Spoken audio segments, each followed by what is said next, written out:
So Genesis chapter 37. So you got it. You are prophetic. You have the ability to see visions and dream dreams. God has to give you vision. You were created by a vision. Right. Before I formed you in your mother's womb, I knew you. I set you apart. I ordained you. You were created by a vision. How could you not live with vision? Then to live without vision, watch this, is to exist, not to live. This is the history of Jacob. You got to study this whole story. It's wonderful. It's beautiful.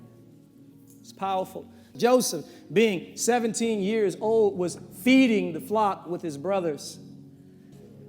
And the lad was with the sons of Bilhah and the sons of Zilpah, his father's wives. Stop. And Joseph brought a bad report of them to his father. So he's out with his stepbrothers. So I don't believe in step anything, but just for reference here, he's out with his brothers by another mother, and I guess they're wilding out in the field. And Joseph is, he told on them. He comes back and he tells on them, right? Because he had a sense of integrity from an early age. Now Israel loved Joseph more than all his children because he was the son of his old age. Also, he made a tunic of many colors. Man, tunic of many colors, right? It says, but when his brothers saw that their father loved him more than all his brothers, they hated him and could not speak peaceably to him. That just is just a bad situation, right? They were so, you know how jealousy is. I Instagrammed something about jealousy recently. You ought to go look at it if you struggle with it.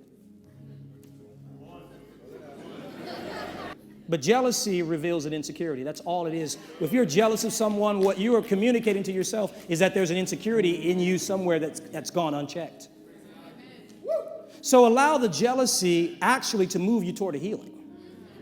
Take your eye off of who you're jealous at. Begin to look at yourself and say, what lie is operating in my spirit right now that is making me assume that somebody else's blessing is my downgrade?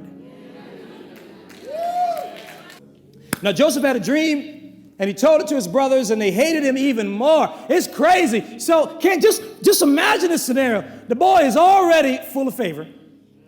He's already got this bomb tunic on, this bomb cloak with multiple colors. He is snitching on his brothers. And he has the audacity, Harmony, David Sanders, he has the audacity to say, hey guys, man, I had this awesome dream. See, you've got to speak your dream, but you have to be careful with whom you speak your dream to. You've got to speak it, because if you don't speak it, it can't be manifest. The reason why there's a connection in Acts 2 between prophecy and dreams is because I show you what I need you to speak, because you're created in my image. I speak it, I see it, I speak it, and then it becomes. So you got to tell somebody, you got to put it out there.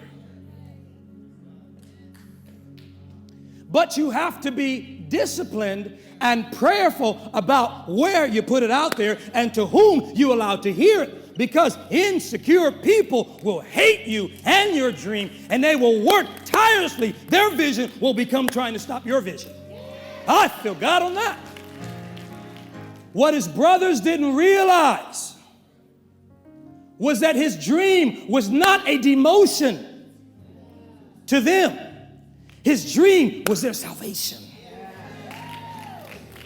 But they couldn't see it. You got to study it all the way out. His daddy, his brothers, all the babies, the whole land would benefit from him being who he was.